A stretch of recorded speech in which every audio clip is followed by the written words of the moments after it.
I think I'm gonna need my glasses.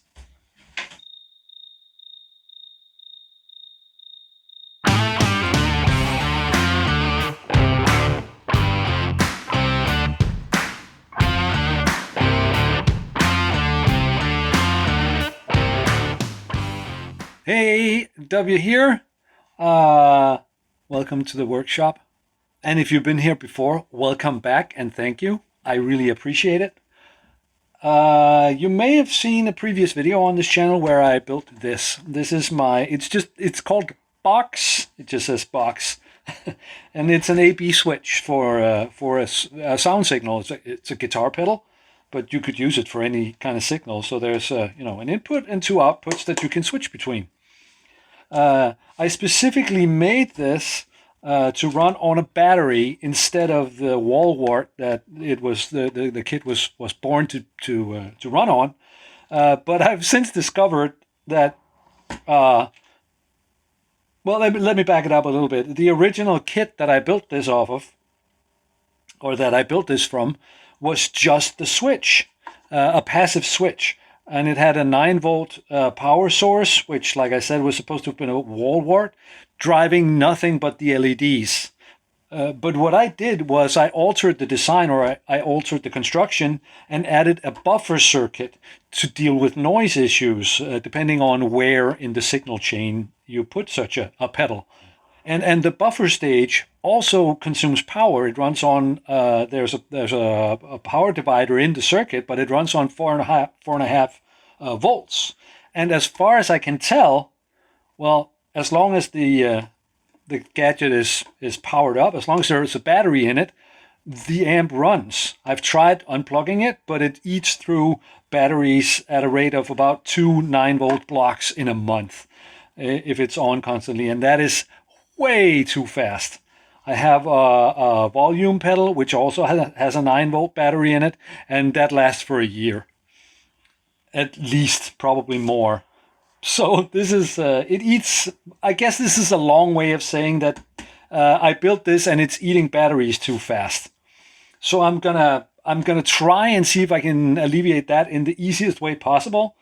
I mean, you could probably rejigger the circuits so that this also has a switching function. Unless you put something in here, the power is not on. That's what many pedals have, and I could probably do that for this one, I guess. I don't know if I could, but it would be possible. But I've chosen to test the easiest possible version, and the spoiler for it is right here on the table. I bought a couple of switches, just a tiny little switch, and I'm going to put a switch in here directly over the power source. So I'm basically just going to inject this single pole, single throw switch into the power, so that this cuts off the power. I'm going to try and see if that makes the battery life in this thing longer. So let's just do that. It should be fairly simple. Of course, the first thing to do is to take it apart or open it up. I mean, apart from the fact that it's both expensive and environmentally unsound to chew through 9-volt batteries at this speed that this thing is doing, it's also cumbersome to have to take it apart all the time. So here we are. Here's the thing, and like I said, I'm simply going to cut the red wire, which is the power, and insert a switch in it, and then I'm going to put the switch in the chassis. And in fact, I'm going to do the last thing first. I'm going to try and find out. I'm going to find out where and how to put the switch. I'll just take the battery off so that the weight of the block doesn't keep tugging on the wires.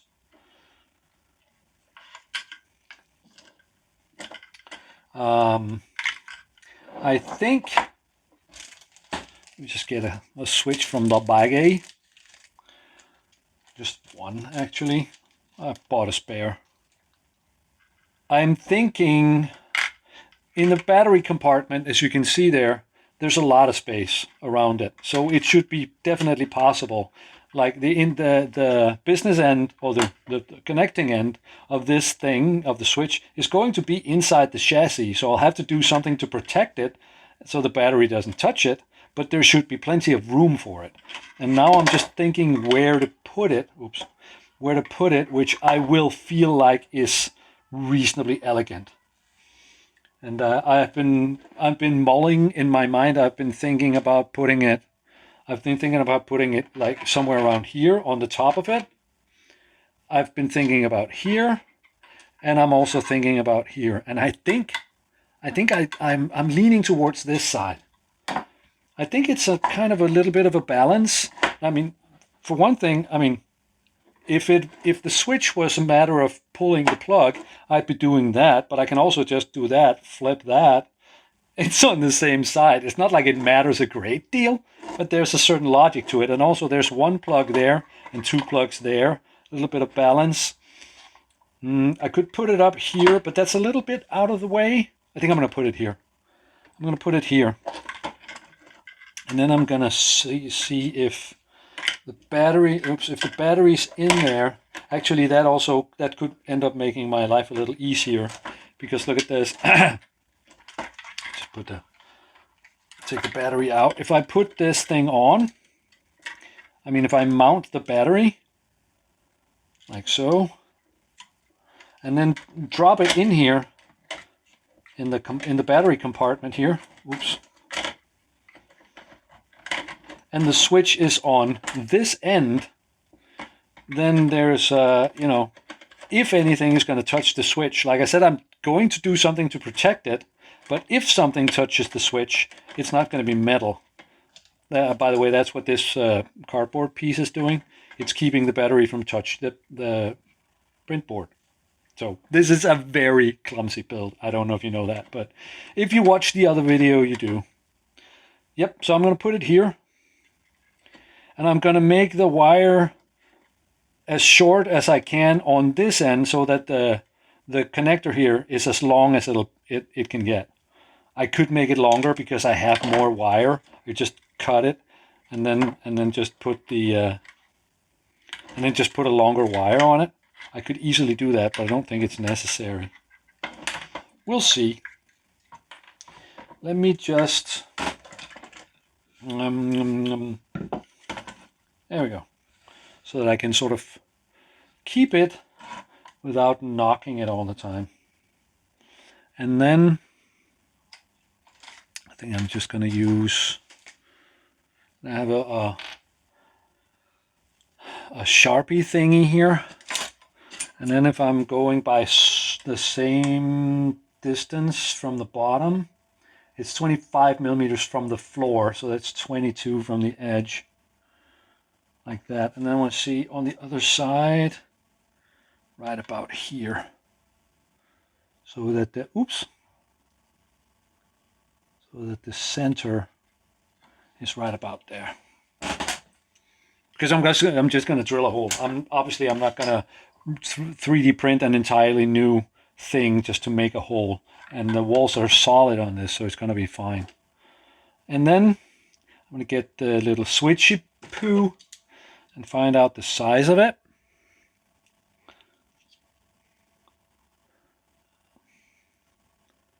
.67 millimeters. So a 5 millimeter drill should do the trick. There's a 5 millimeter drill bit. There is a power drill.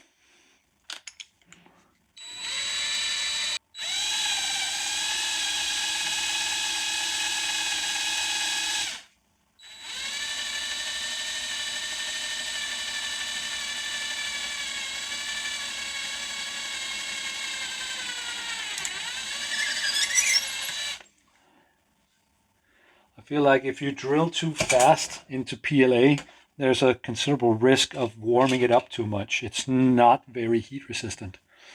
So that should fit. Yep, that fits nicely. And I want to switch it. I want it to switch sideways like that. Okay, so that's that. That was easy. And now all I really have to do The only thing missing, like I said, this supposedly is a simple build, because what I need to do is cut this red wire and solder both the cut ends onto this thing. That's all I need to do. But I just see how long it can get. It really does seem like I might have to make it longer, like I foreshadowed just a moment ago, because it has to reach down, has to reach into there. So I have to cut it around there. Alrighty. Oops. I may have mentioned this before, but if oops was gold, I'd be a millionaire. Okay, so cut that there. I'm being probably a little conservative. See if I can, I should probably be careful. I'm trying not to yank and tug on these wires, obviously. I don't know if that's obvious, but I am. I'm trying not to do that.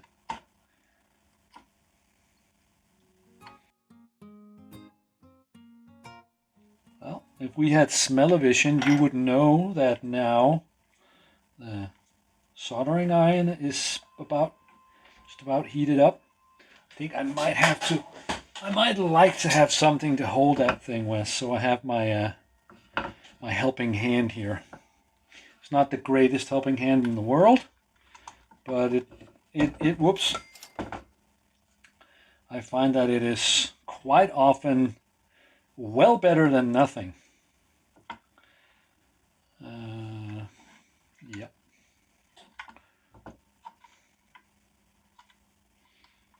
There we go.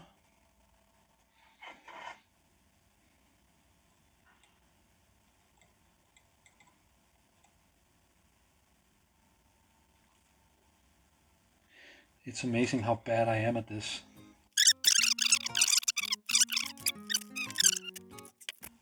There we go.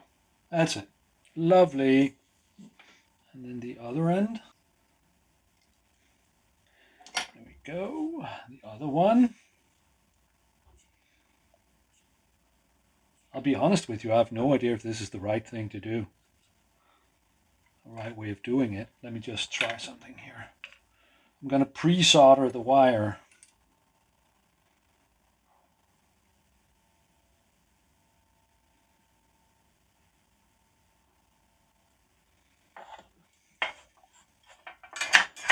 Well, that B cam is really not doing anyone any favors when I'm all the way out here.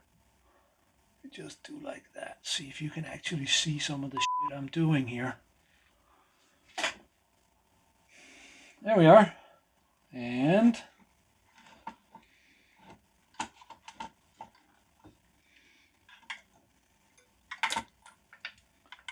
I'll put this in here. I am not sure those aren't going to touch. I'm just going to give it a bit of heat shrink so that I can cover the second terminal with heat shrink after this is done, and be sure that they can't short out. I could have covered them both, but I wasn't thinking about that.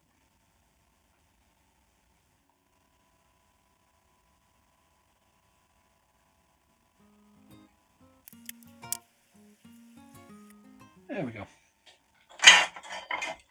That is definitely a solder.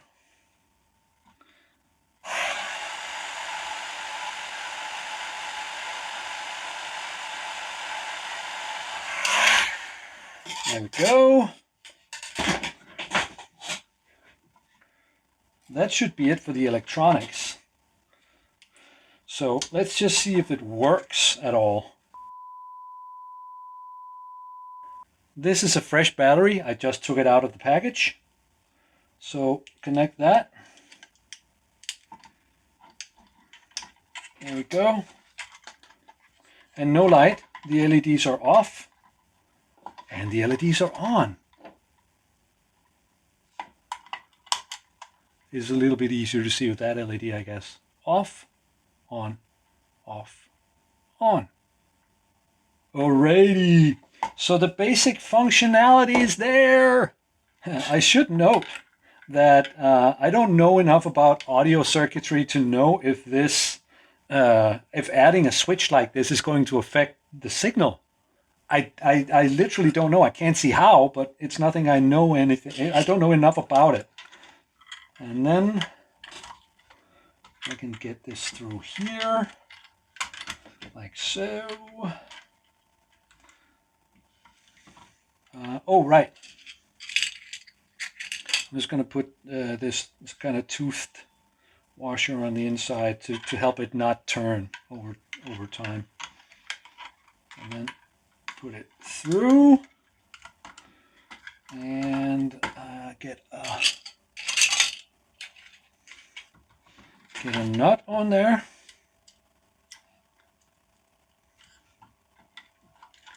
So I'll hold this with my other hand. There we go, like that.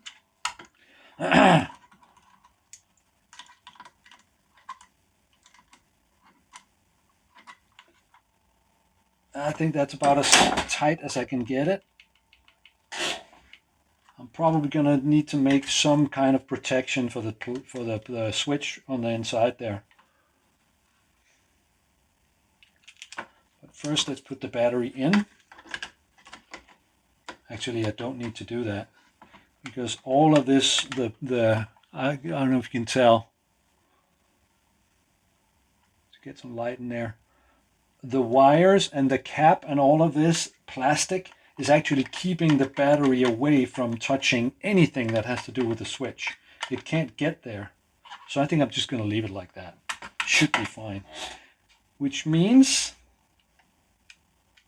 see, the light. I just have to put it back together and that's it. We're done. There we are. Put that back on. Oops.